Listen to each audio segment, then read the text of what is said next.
আপনি আমাকে কেন থ্যাংক ইউ বলছেন?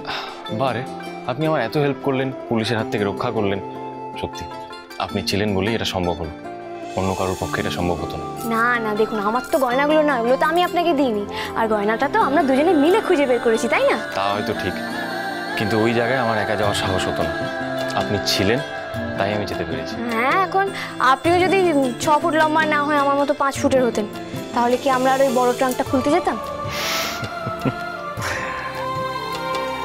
তাহলে ওই গোটা একটা ফিট অকাজের নয় বলুন। এবার আমি যাই। শুনুন না। আবার কি বলছি, বলুন না আমি আপনার জন্য কি করতে পারি। আপনি আমার জন্য সত্যি কিছু করতে চান? ঠিক সত্যি তো? আপনি বলুন কি করতে চান? যা আপনি বলবেন। যা বলবো। হ্যাঁ ঠিক।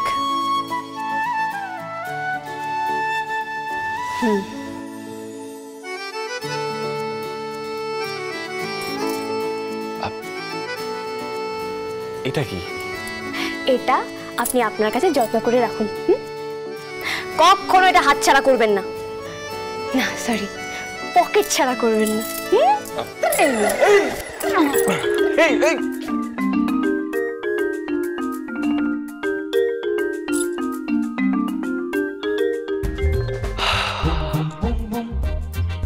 আবার যেন কিরকম একটা করে উঠলো।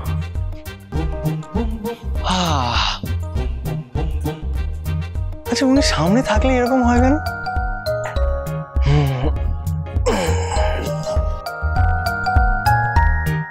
খালি মনে হয় যেন কাজ ছাড়া না করি।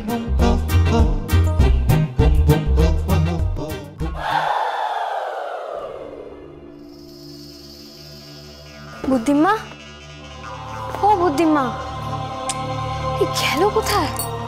উপরেও নেই, কোথাও নেই, এখানেও নেই। আমি যখন গয়না নিয়ে আসছিলাম তখন তো আমাকে ধাওয়া করেছিল, তারপর উধাও হয়ে গেল কেন? আরে আমাদের বাড়ি সন্ধেবেলা এখনো একটা কেউ লাইট জ্বাললো না।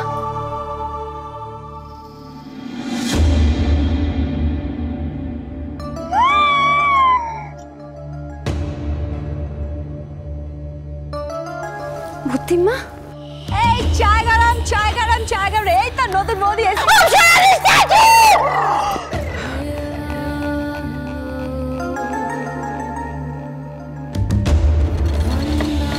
কি হলো? এখানে বুদ্ধিমা শুয়ে আছে। নড়বে না, পা পড়ে যাবে। বলছি ও নতুন বৌদি, আমি কি চায়ের টেনে নিয়ে হনুমানের মতো গন্ধ মতন হাতে নিয়ে দাঁড়িয়ে থাকবো? পিছিয়ে পিছিয়ে যা বলবে পিছিয়ে বলো, পিছিয়ে পাটা ফেলো। না বাবা,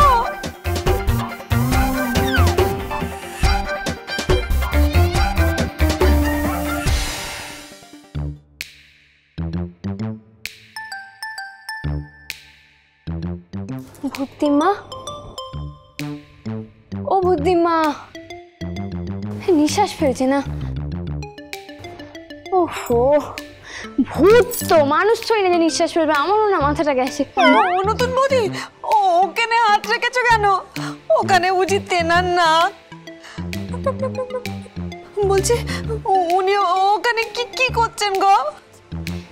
আমি তো সেটাই বুঝতে পারছি না গো। আমার কি মনে হয় জানো তো, উনি অজ্ঞান হয়ে গেছেন। ও নতুন বৌদি, একটু একটু ঝাঁকা দিয়ে দেখো না, ধাক্কা দাও, ধাক্কা দাও। ভূতকে ছোবো? কোনো কালে তো সেটা করিনি। আর করিনি তো কি হয়েছে? সব কাজই তো প্রথমে একদিন না একদিন করতেই হয়। আমি বরং আজ এটা করেই দেখি।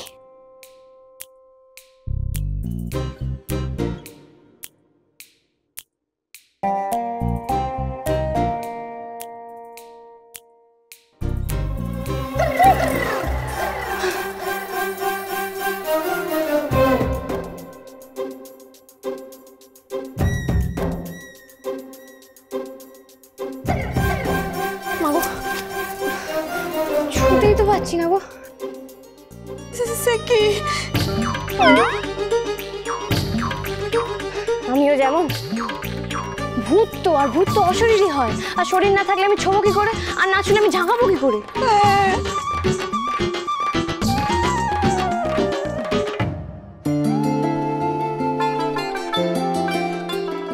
Thank you, thank you so much.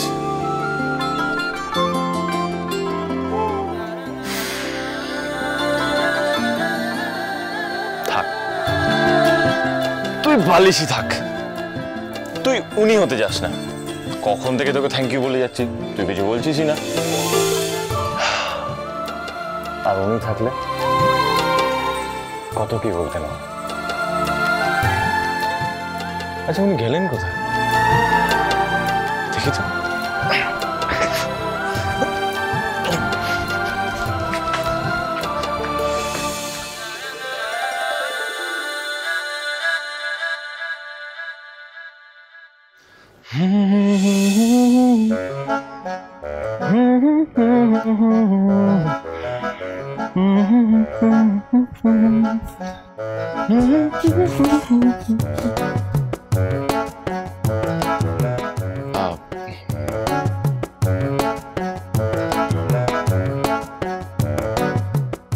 Juni,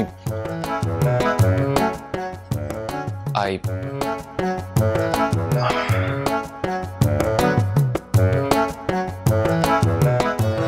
love you.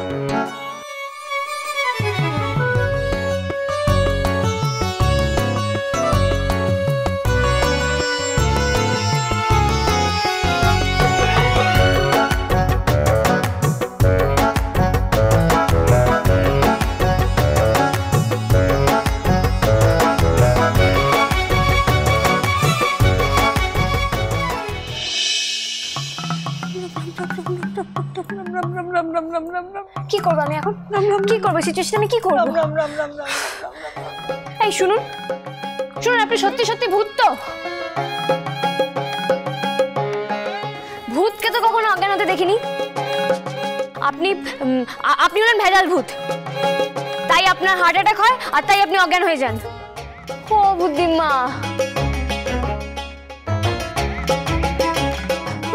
বলছি ও নতুন বৌদি, এবার কি হবে? এই অজ্ঞান ভূত নিয়ে তুমি কি করবে? আচ্ছা আমি কি করে জানবো বলো তো? আমি তো আগে কখনো অজ্ঞান ভূত দেখিনি, বা আমি তাদের সামলাইও নি। কি হয়েছে? কি ব্যাপার? ভূত অজ্ঞান হয়ে ফেলাটায় পড়ে আছেন। কোথায়? নিরিক বাবু, তাকে আমি কি করবো মাথা কাজ করছি, আমি এরকম চিৎকার করে চলেছে। চুপ করুন। কি করবে? দেখছিস না ভূত তাড়ানোর চেষ্টা করছি। অজ্ঞান হয়ে গেলে কাউকে তাড়ানো যায় নাকি? ও যায় না না? আচ্ছা বলছি উনি অজ্ঞান হলেন কেন? উনি গয়নার শোকে অজ্ঞান হয়ে গেছেন। রিনা, বুদ্ধিমা, ও বুদ্ধিমা, আরে উঠুন না, কেন এরকম করছেন বলুন তো?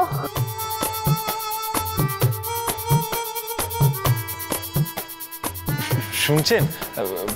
বলছি উনি তো অজ্ঞান হয়েছেন, একটু জল দিলে হয়তো।